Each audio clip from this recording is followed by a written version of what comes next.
Welcome to the We Got It All Figured Out podcast, Monday edition. I'm sitting here exposing you to my pasty Play-Doh arms and legs because it's my home and I do whatever the fuck I want.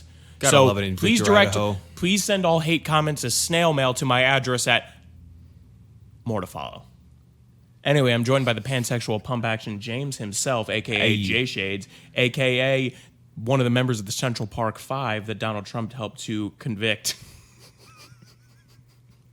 What the fuck? Speaking of plots, I think we all remember a fascinating story last year. A couple of right-wing nut jobs up in Michigan had planned to kidnap the governor, who at the time was being legally declared almost a dictator. So I just want to make sure that detail is known. Went against the state Supreme Court and what they told her to do as far as getting rid of the lockdowns. She just ignored it, kept it going. But I guess we have to say the plot was wrong. Plot was wrong. We denounce and reject. Don't kidnap politicians. However, new evidence has come to light that However, anyone it was a little funny. It's pretty giggle. It's a real giggle fit. But Especially because it's fake. only a surprise story that people who are the dumbest people on earth, aka people who watch MSNBC, would not know or would not expect is that the FBI pretty much had a hand in planning, instigating, financing, encouraging to every extent the entire operation. It would not have even happened, evidence shows, without that. Hold on. Are you telling me that federal intelligence agencies engage in entrapment? Sit down, kids. The CIA and the FBI are not always 100% awesome. Gasp. Gasp. So, I'll let you recoil. I will clutch my pearls. While you're recoiling from that information as your mind is shattered and your world is blown, I'm going to let the pansexual powerhouse, he has some details that he wants to share. I believe it was a Slate article, Snopes, whatever those liberal shit rags. But BuzzFeed. Yeah, like I said, liberal shit rag. But sometimes they get the truth, and this is one of those times. And actually, before I read this, just want to clarify, this is an issue that I got wrong. I tried to make a false equivalency back when this first came out of, the left-wing violence of that summer to the, apparent right-wing violence. Like, hey, this is the same thing. Apparently, it's not. Apparently, this was a completely fabricated thing that I'll just read. From BuzzFeed, an examination of the case by BuzzFeed's News also reveals that some of those informants acting under the direction of the FBI played a far larger role than has previously been reported.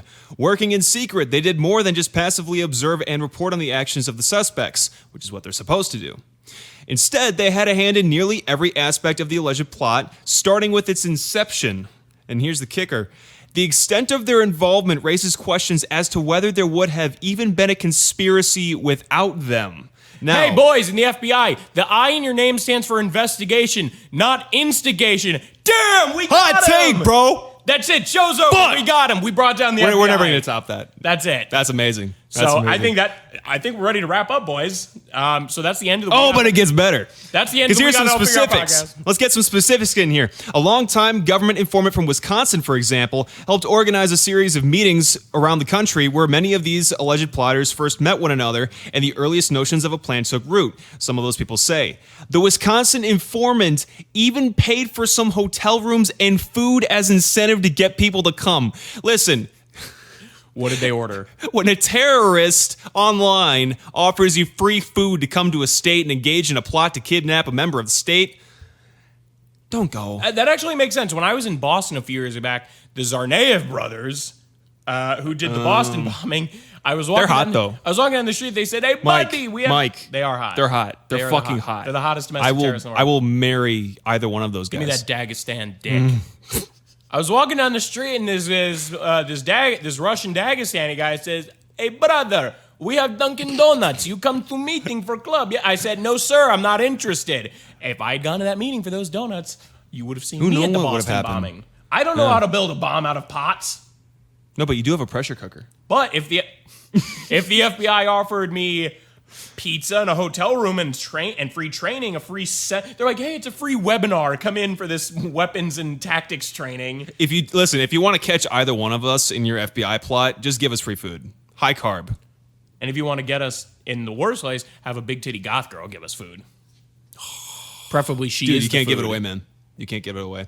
No, but I'll tell you what, just on a quick serious note here, this is the exact same kind of stuff that the original war on terror under Bush, what they would do. They would lure in young Muslim men, play into whatever resentments they already had and hype them up like, hey, it'd be a great idea, get a pressure cooker, go out to the Boston Marathon, that type of thing. Which that example is not exactly what happened, but there were many examples of them hyping up these young Muslim men to acts of terror and then entrapping them, and it was very intentional. And this is just what's happening now. This is another comparison of what we're looking at. Is this is a new war on terror? This is the domestic war on terror, but it's the exact same thing. And for anybody who's even remotely surprised by that, consider this: George Bush, the architect of the original war on terror, endorsed Biden. Yeah. And now they're doing the exact same policy.